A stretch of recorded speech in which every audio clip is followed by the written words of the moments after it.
You do what you can do.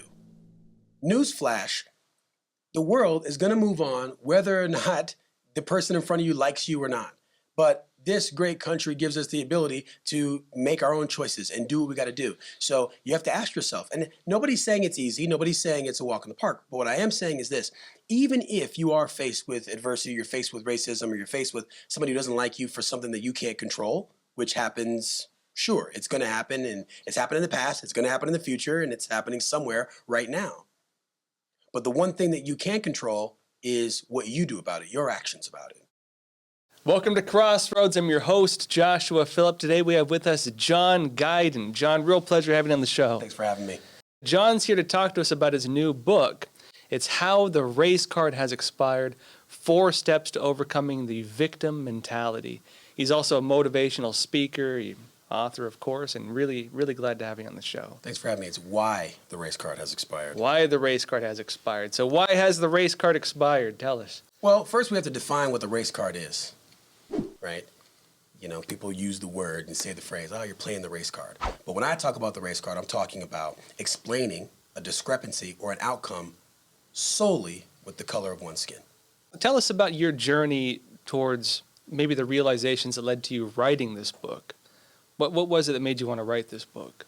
The first motivation was, over the past several years, I had spent time mentoring entrepreneurs, founders. And I'm a motivational speaker, so I talk to people a lot about mindset. I talk to them about victim mentality. I talk to them about their negative self-talk. I talk to them about the actions they can take, the strategies they can take, respecting their time, using their resourcefulness. And what I've been getting back a lot of times from young Black and brown founders was their skin color. And they were bringing up, and I'm an entrepreneur as well, so when they brought up the same excuses that I, at one point in my life, used, I knew that I had to help.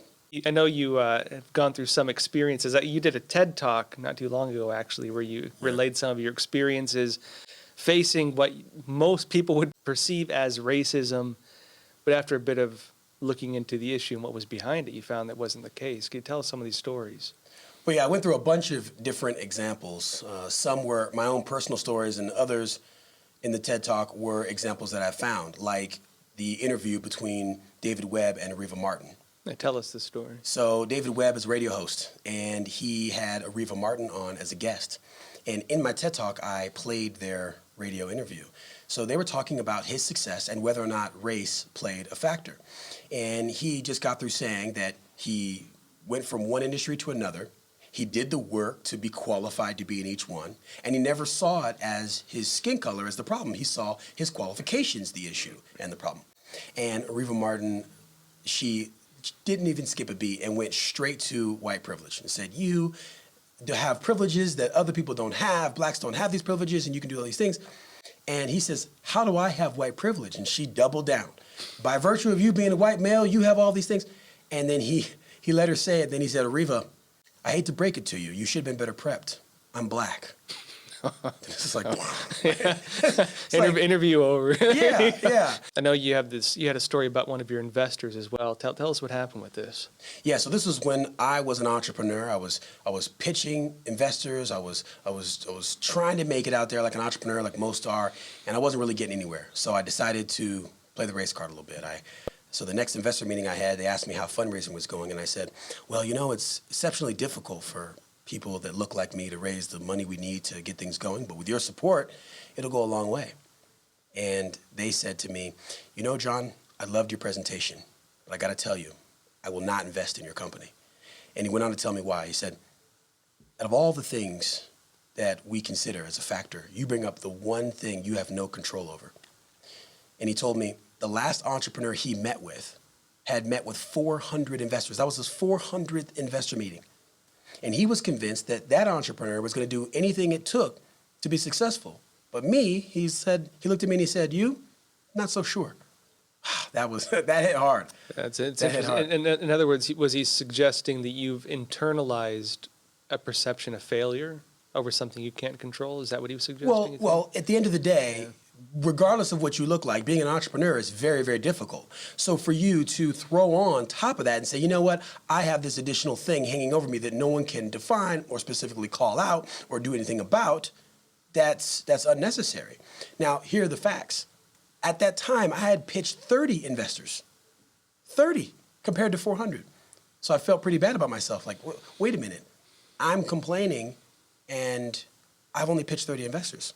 The context, the comparison, when I compared myself to somebody, regardless of what they look like, that pitched 400 investors, well, there's a difference. In other words, if somebody were to say, there's a group of people that get the majority of funding and there's a group of people that don't, but they did not do what they do today, which is break them up by race. They broke them up by industry, performance, their marketing numbers, their team, their experience, how many investors they pitched, what their presentation skills were like, right? All of these different things. Now, all of a sudden, if I told you this group that pitches an average of 30 investors gets 3% of the funding or 2% of the funding and this group doesn't, now, obviously, I'm not here to say, I don't want people to say, oh, you think it's just that? It's not just that. There's a million reasons. But the point is, you have to do everything that you can do to improve your situation. So you mentioned there are 4 steps to overcoming this victim mentality. What are the 4 steps you name? So step 1 is remove race from the equation. Not saying it's not there, right? I'm black. I don't know if anybody knew. I just figured out a few weeks ago. It's official. Doesn't matter. Remove race from the situation. Step 2 is to add data. Now, you're looking for other plausible explanations here. So keep adding data until the discrepancy can be explained without using the color of your skin. So if you're saying somebody treated you a certain way, or you didn't get a bank loan, or you didn't get a job, or whatever the case may be, think about all the reasons beside your color that it could have been. Was it my experience? Was it this? Was it that? Could I have done these things better? So you're just looking for other plausible explanations. Now, I always give a caveat after this second step. I say, look, if you look for other plausible explanations and you can't find any, you might be dealing with racism. Who knows? Like, it's possible that you are dealing with racism. Even if that's the case, you still should move on to the third step, which is to ask yourself, what can I do to improve my results? And the fourth step is to take action on what you discover. Can you give us an example of applying these steps? I can give you the funding example, or I can give you the example that I did in my TED Talk about the airplane. Tell us. Okay, so I'm on a flight from Charleston back to Houston, and I'm in the first class cabin, and it matters where I'm sitting in this example. So I'm sitting in the fourth row, so there's only 4 rows in this first class cabin. I'm sitting in the fourth row in the aisle, and I start chatting up the guy next to me, and we're talking, and I was telling him about my TED Talk, Why the Race Card Has Expired. And I was talking to him about this whole thing, and he was a little skeptical. And so the flight attendants started taking orders, and they went in the front of the plane. It was aisle, window, aisle, window, aisle, window. But then when he got to my row, he switched the pattern. He took his order first, the guy next to me. I didn't think anything of it at the time, but I was expecting him to take my order next. He didn't. He skipped you. He skipped me. He went back to the front of the plane and started taking their orders. So now the guy next to me and I, we're looking at each other and we're like, okay, what is going on? Right after you talked to him about this whole TED Talk thing. So I just got to tell him about why the race card has expired. And then he's like, see, right? And so he said, how are you going to explain this? What's happening without race? Seeing this, you're the only black person in first class. So here's the steps. I was looking to add data, right?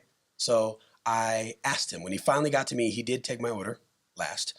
And I asked him, I said, after I ordered the chicken wrap, I said, question, is there some sort of policy, or how do you guys determine who orders first, second, and so on? And he said, that's a good question. We actually do it by flight status. Really? I got on the Wi-Fi, the in-flight Wi-Fi, and confirmed that this, in fact, was true. It checks out.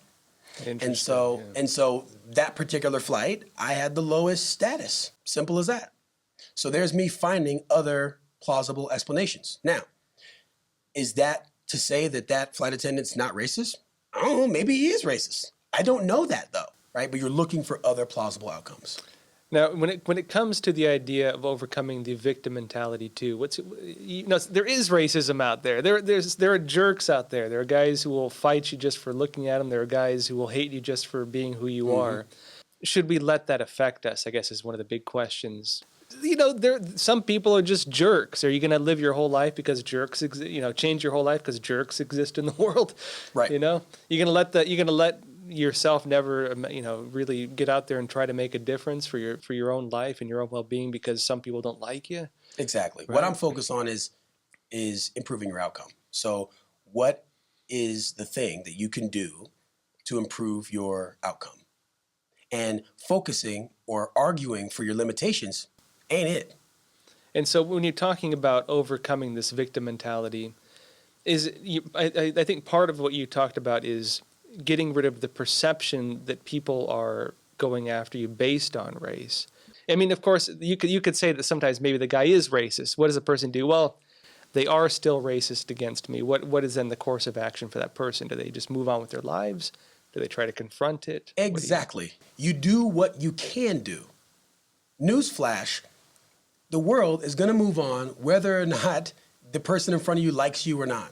But this great country gives us the ability to make our own choices and do what we got to do. So you have to ask yourself, and nobody's saying it's easy, nobody's saying it's a walk in the park, but what I am saying is this: even if you are faced with adversity, you're faced with racism, or you're faced with somebody who doesn't like you for something that you can't control, which happens, sure, it's going to happen, and it's happened in the past, it's going to happen in the future, and it's happening somewhere right now. But the one thing that you can control is what you do about it, your actions about it.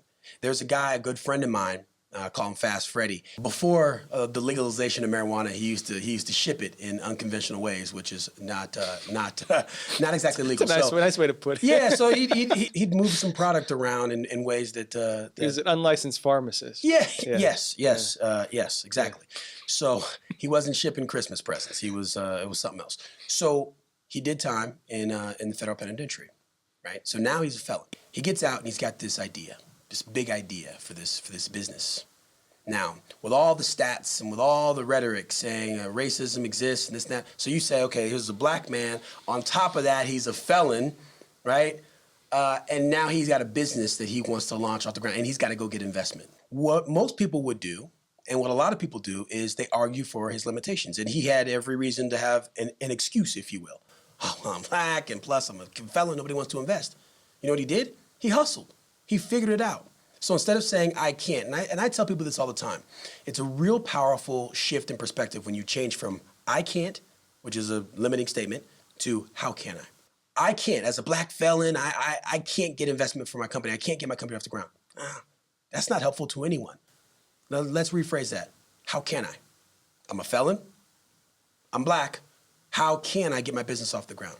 That's what he did. He asked himself a powerful question, which gives him a powerful answer. And fast forward to now, multi-million-dollar company, doing really well, tons of investors of all colors, because the color that they really focused on at that point was green.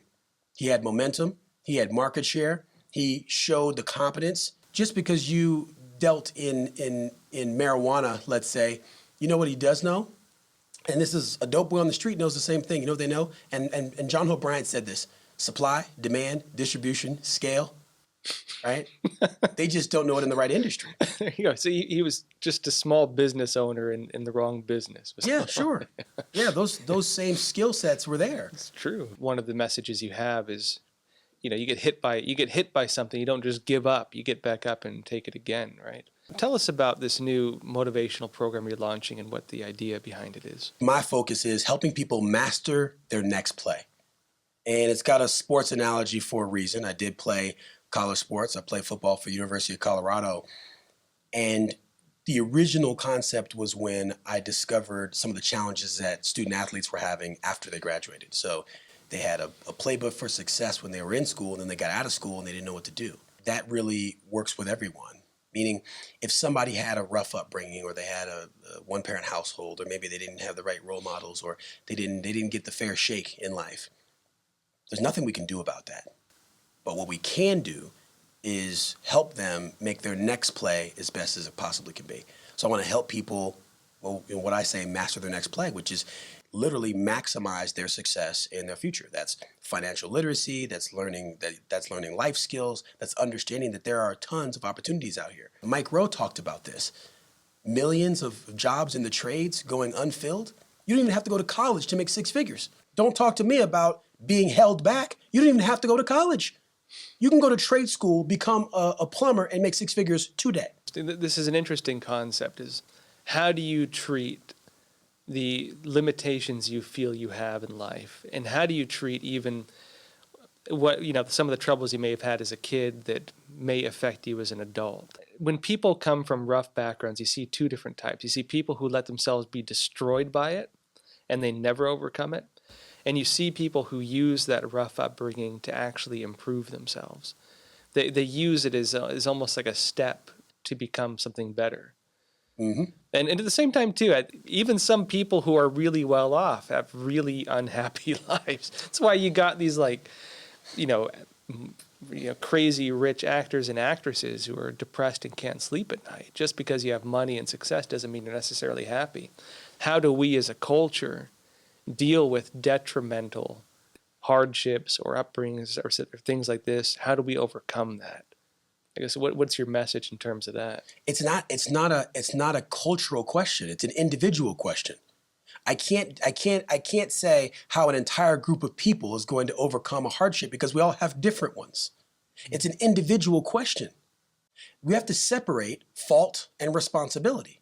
It may not be your fault that unfair circumstances knocked you down, but it's damn sure your responsibility to pick yourself up, dust yourself off, and move yourself forward. So teaching people to take ownership of themselves and be responsible to themselves instead of just laying there and I don't know what they're doing, just letting themselves get hit again and again and go lower and lower. Actions, outcomes, feelings. Being better feels better. Being better is better. Like, don't stay the way you are if you're not happy with where you're at. Doesn't make any sense. Forget how you think, forget any of that other stuff. Let's just talk about actions and outcomes. And if you just talked about actions and outcomes, look at the people who have specific actions and look at their outcomes and look at the people who have other actions and their outcomes. And that's how I make my decisions on what makes the most sense. In terms of what you saw, what was it that made you kind of build this program to help people? What I'm realizing and what I've realized over the years is that the number one factor stopping people from having success in their lives is themselves. Now, I don't mean that to say that they didn't have an unfair shake, because a lot of people do. I know people who never knew their father, and their mother sold drugs when they were a kid, and I have other people that were bouncing around in the system, and I had other people, right? So there's all these different scenarios in people's lives. But the one thing that rings true is their mindset. That's going to dictate their perspective, which is how they see the world. How they see the world is going to dictate the decisions they make, the actions they take, and ultimately the outcomes they have. So my mission is to set people up with the right information, the right support, the right game plan, the playbook that they need to be successful.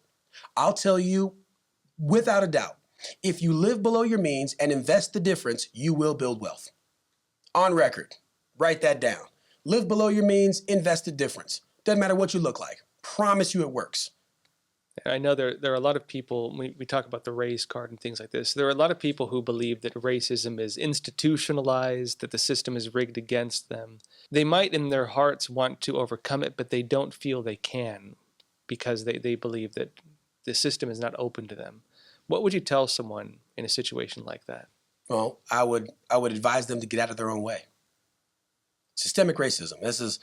I've had conversations with people about systemic racism before, and the one question I ask them is, point something out to me, something specific that we can go fight right now.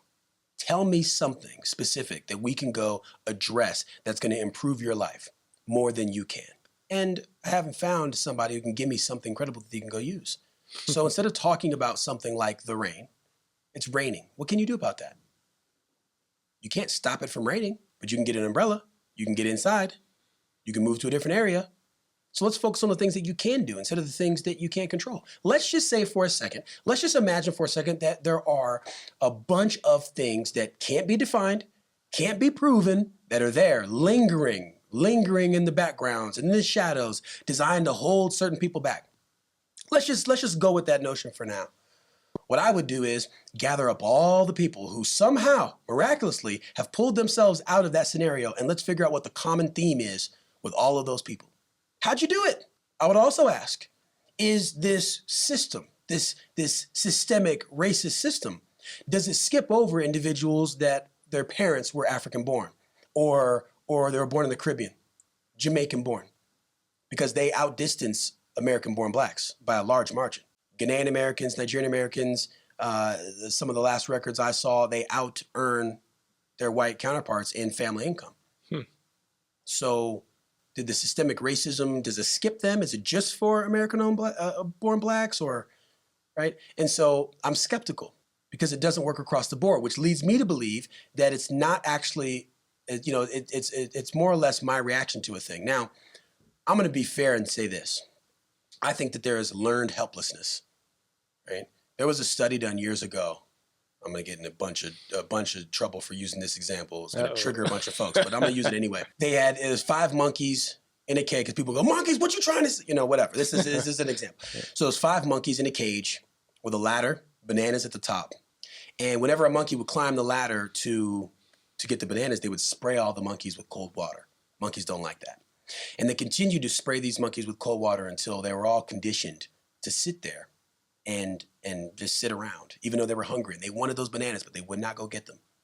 Then they took the water hose and put it away. No more spraying of the cold water. Took one monkey out, put a new monkey in. Now this monkey had never experienced this cold water. So they get in there, and I'm paraphrasing for the monkey, but the monkey's probably like, oh, bananas. And they go up to get a banana. The other monkeys would grab that monkey and beat him up to condition that monkey not to go get those bananas. So they were teaching that monkey, you don't go get those. Then they did it for a second and third and a fourth and a fifth until you had 5 new monkeys in that cage, none of which have directly experienced the trauma of the cold water. Now they're all sitting there. They appear to be lazy. Kind of reminds me of this whole cultural memory they talk about. There's almost like a cultural memory in terms of how you look at issues and how to overcome them and what your state in life is. That, for example, Jews in the Holocaust, they say that the trauma of the Holocaust is still in their DNA, right? That people, and people say this about slavery as well, that the trauma of slavery is still in the black DNA. But I think that narrative is used sometimes to, in a way, make people never overcome certain things in a certain way. Okay, all right. That's the first I'd heard that the trauma of the Holocaust and slavery is still in the DNA of their descendants. Okay, let's go with this for a quick second. Then tell me, what is the difference? What is the difference socioeconomically between Jews and blacks? Jews are pretty well off, generally. Pretty well off. Yeah. So you're telling me that the trauma of the Holocaust made them wealthy? The trauma of the Holocaust helped them to grow the wealth in those communities? That's crazy. It sounds crazy to me. Interesting. So what you're saying, if I get this right, you're suggesting that there's been a culture where people, when they believe that they can't achieve success, and that has somehow been passed on. Is that what you're suggesting? Yes. Belief is one of the most powerful things you can possibly have when it comes to success. There was a study that was done where they took a group of people that wanted to replace a bad habit with a good habit. And they did this study to determine what was the major difference between those two groups. And the main difference between those two was belief. The people that believed that they can change their habit actually did. And the ones that didn't. That's how powerful belief is. So it was pretty upsetting to me that TED decided to change the title the TED talk you did. That's right. Yeah. So I did a TED talk, and the title of it was the same title of my book, Why the Race Card Has Expired. They changed the title. Didn't talk to me about it. No discussion, no nothing. It was a surprise to me when it got uploaded. And when it got uploaded, the new title was Everyone Has Hardships. And I don't understand. And so did you confront them about this? How'd that go? Of course. And at first, I just assumed that it must be some sort of mistake. It says, hey, there was a mistake. This title was, I submitted the title this way. It changed this way. And the TEDx organizer said, oh, wow. And she laughed a little bit. So, oh, man, they changed your title. And this is the same TEDx organizer that said one of the faculty members called me an Uncle Tom after I did my TED talk. But yeah, which is a whole nother discussion. But yeah, so I did ask them. And one thing that they said was that they had the legal right, which they do. They had the legal right to change the title for internet audiences and discoverability. Interesting. So you mean to tell me that changing it to the toothless title of Everyone Has Hardships is better than the title of Why the Race Card Has Expired? And was it discussed beforehand that they would use that as the title? So when you submit your talk, you submit your title and all of those things. And then the organizer then submits it to TED. Now, TED has the right to change whatever they want to change. But the research that I've done is it's extremely rare.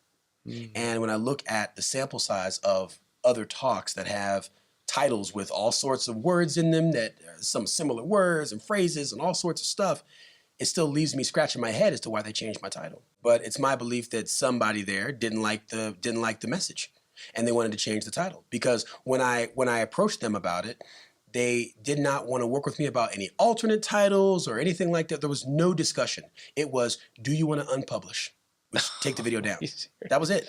Do you want to unpublish? Yes or no? Now, when it comes to the idea of the race card, I know there are some people who feel that they need the race card, that it's a useful weapon, they believe, to combat what they perceive as racism that they think is blocking them. What would you tell someone who thinks that they need it as a defensive mechanism? Cards are supposed to have benefits. Library card has a benefit. Double point, sapphire, diamond, platinum card, benefits. Cards have benefits. What are the benefits of playing the race card? Tell me someone who's seen success because they played the race card.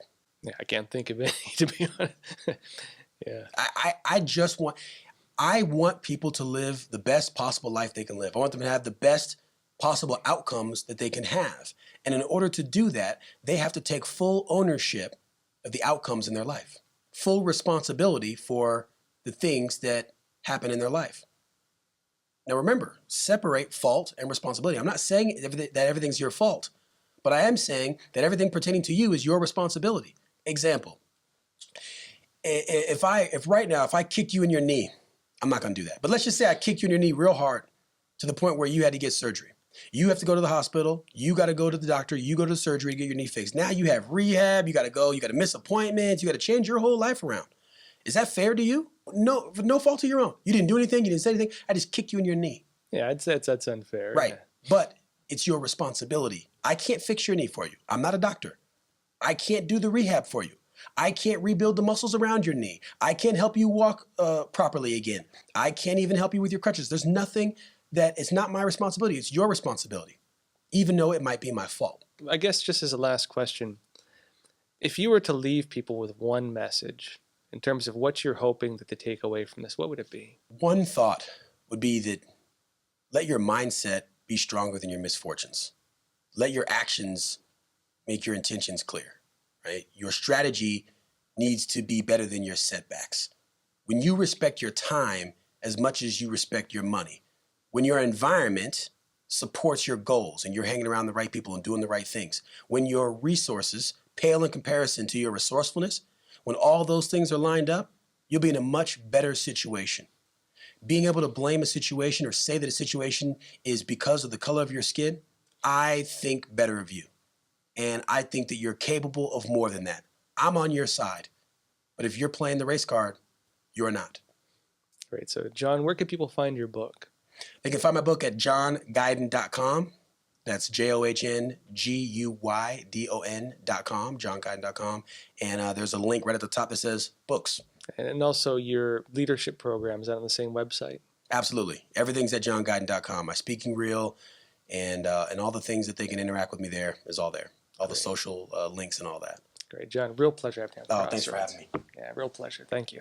Thanks for watching Epic Times. This was a fantastic interview. But if you want more stuff like this, no spin, no nonsense, go to Epic Times. They've got deals all the time. You can subscribe and watch some content for free. You can also subscribe to the newspaper as well. Great. Thanks, John. Appreciate it. And everyone also, please remember to like and subscribe. Click the notification bell. See you next time.